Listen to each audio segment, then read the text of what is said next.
অনেকজনে কমেন্ট বক্সে কমেন্ট করে পাগল ছাগল বলে। আবার হাতে কোদাল আর দা নিয়ে কর্মস্থলে যাওয়ার পথে নেমে পড়েন রাস্তার পাশে। আগাছা ঝোপঝাড় পরিষ্কার করেন, দুর্গন্ধ ছড়ানো মৃত প্রাণী মাটি চাপা দেন। দিনভর রাজমিস্ত্রির কাজ করে সংসার চালান তিনি।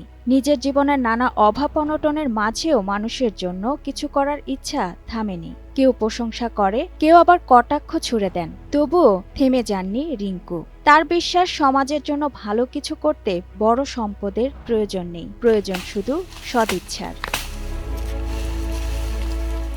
কুমিল্লার ১৪ গ্রাম উপজেলার কনকাপোত ইউনিয়নের চন্দ্রপুর গ্রামের উত্তরপাড়ার বাসিন্দা আব্দুল আল নোমান রিঙ্কু। পেশায় একজন রাজমিস্ত্রি। স্ত্রী রোজিনা বেগম ও ৩ সন্তান নিয়ে তার সংসার। প্রতিদিন কাজের উদ্দেশ্যে বের হওয়ার পথে এলাকায় নিজের উদ্যোগে রাস্তার দুই পাশে আগাছা ও ঝোপঝাড় পরিষ্কার করেন তিনি। পাশাপাশি পড়ে থাকা মৃত প্রাণী সরিয়ে মাটি চাপা দেন, যাতে পরিবেশ দূষণ না হয়।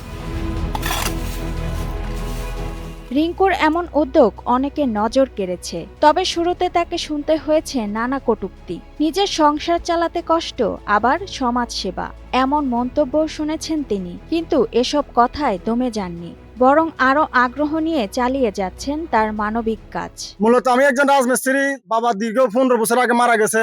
১৩ বছরের সময় আমার আম্মা মারা যায়। আম্মা যখন মারা যায়, এখন আমার পরিবারে আমি একমাত্র খালি আমি। আমার এদের ৩ বোনের মাঝে আমি এক ভাই, আমরা ভাই বোন ৪ জন। ওই সংসারটা এখন আমার দিয়ে চলে।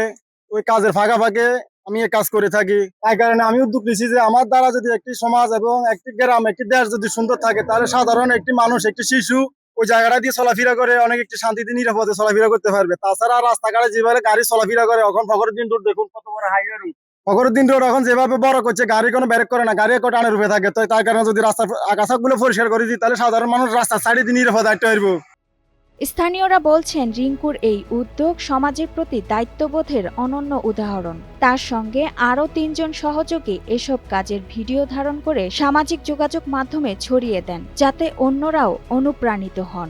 রিঙ্কু ভাইয়ের খবর আমরা প্রধানত পাই হচ্ছে ফেসবুকের মাধ্যমে। উনি বিভিন্ন মানবিক কাজ করে, বিনা টাকায় নিজের গায়ের ঘাম ফেলে মানুষের মানবিক কাজে এগিয়ে আসে। অন্যের ঘর নির্মাণ করে জীবিকা চালানো রিঙ্কু এখন নিজের হাতেই গড়ে তুলেছেন পরিচ্ছন্নতার এক উদাহরণ। সীমিত সামর্থ্যের মধ্যেও মানুষের জন্য কাজ করার এই মানসিকতাই তাকে আলাদা করে তুলেছে। তার ছোট্ট উদ্যোগ হয়তো একদিন আরও অনেক মানুষকে সমাজের জন্য এগিয়ে আসতে উৎসাহিত করবে। Sadia Akter, Times today.